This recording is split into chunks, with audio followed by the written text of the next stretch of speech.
Shalom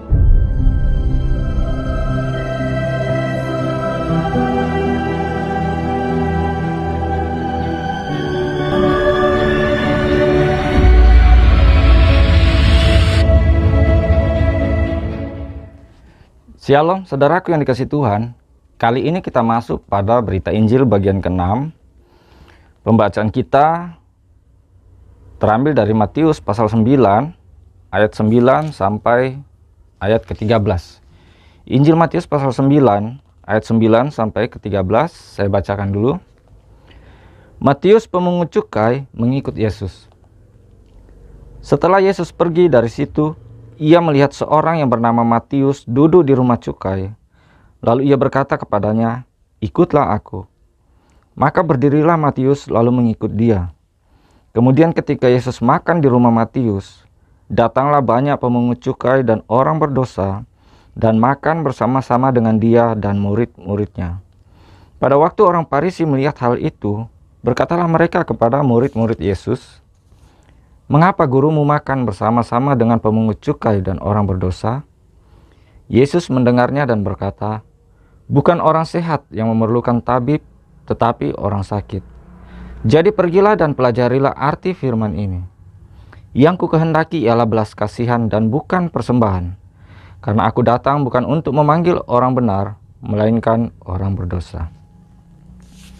Dari pembacaan ini, saudara, saya ambil sebuah tema, penuhi panggilanmu.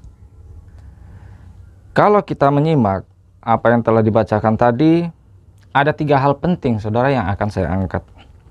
Yang pertama mengenai panggilan Matius. Kita melihat bagaimana sikap Matius saat Yesus memanggil untuk mengikut dia. Matius tidak banyak berpikir, saudara. Matius tidak menghakimi dirinya sendiri bahwa aku ini tidak layak. Apalagi pekerjaan sebagai seorang pemungut cukai pada saat itu adalah pekerjaan yang dianggap buruk.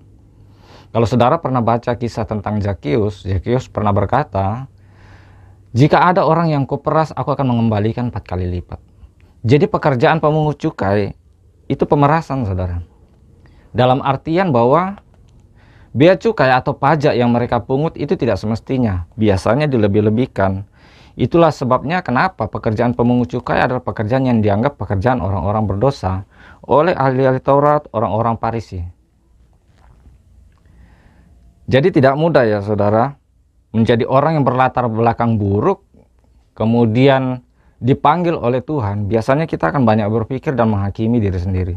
Tapi kalau kita mau belajar dari Rasul Matius, saat dia merasa mendapatkan panggilan dari Tuhan, dia tidak berpikir banyak, saudara. Dia penuhi panggilan itu. Itulah sikap kita seharusnya sebagai orang-orang yang jika saudara merasa dipanggil Tuhan, saudara jangan hakimi diri saudara sendiri. Jalani panggilanmu, karena di dalam panggilan itulah kita akan mengalami proses dari Tuhan. Kita mulai akan diproses, dibentuk, dan dipersiapkan, bahkan sampai pada titik kita diperlengkapi untuk diutus. Tentu saja panggilan Tuhan ini tidak ada kaitannya dengan harus sekolah teologi dan lain sebagainya, meskipun sebenarnya sekolah teologi itu sangat penting. Tetapi bukan berarti menjadi sebuah kewajiban, tidak, saudara. Melayani Tuhan itu tidak hanya di gereja. Saudara bisa melayani di mana saja, di Facebook, di YouTube, bahkan di media-media yang lain. Jadi jika saudara merasa saudara dipanggil Tuhan, jalani panggilanmu, tinggalkan masa lalumu, ikutlah Yesus.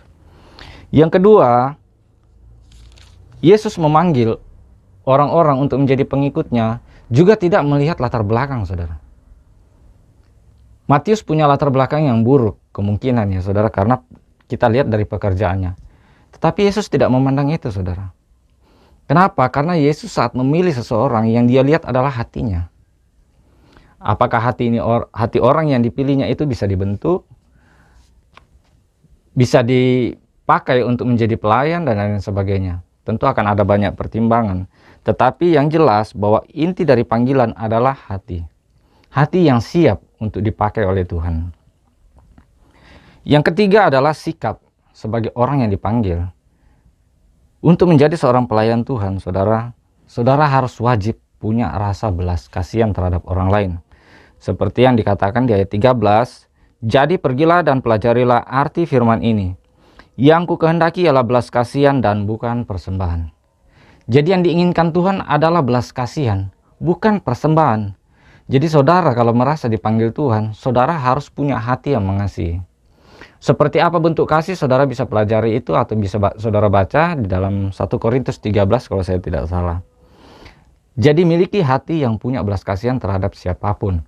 Kasihilah Tuhan Allahmu dan kasihilah sesamamu manusia. Sikap hati inilah yang membuat seseorang akhirnya dipanggil oleh Tuhan. Jika seseorang punya belas kasihan kepada orang lain, maka dia akan dipanggil untuk dipakai menyelamatkan jiwa-jiwa. Seperti yang dikatakan di ayat 13, aku datang bukan untuk memanggil orang benar, melainkan orang berdosa, supaya mereka bertobat. Itulah tujuan panggilan kita, mengajak orang lain untuk bertobat dan datang kepada Tuhan Yesus. Dan itu harus dimulai dari diri kita sendiri dulu, saudara. Itu sebabnya sebelum kita melayani, kita akan dibentuk dulu, kita akan diproses dan dimurnikan dulu. Bahkan di dalam pelayanan pun, proses itu tidak berhenti, saudara. Karena kita akan terus-menerus semakin dimurnikan, kita akan terus-menerus semakin dituntut untuk menghasilkan buah-buah yang lebih banyak lagi. Jadi jangan terlalu banyak berpikir, saudara. Jangan terlalu banyak memikirkan hal-hal yang tidak perlu, yang tidak penting. Apalagi yang berkaitan dengan masa lalu, saudara. Jangan hakimi dirimu. Tuhanlah yang akan mengubahkan kita untuk dipersiapkan menjadi pelayannya. Jalani panggilanmu. Tuhan Yesus memberkati. Amin.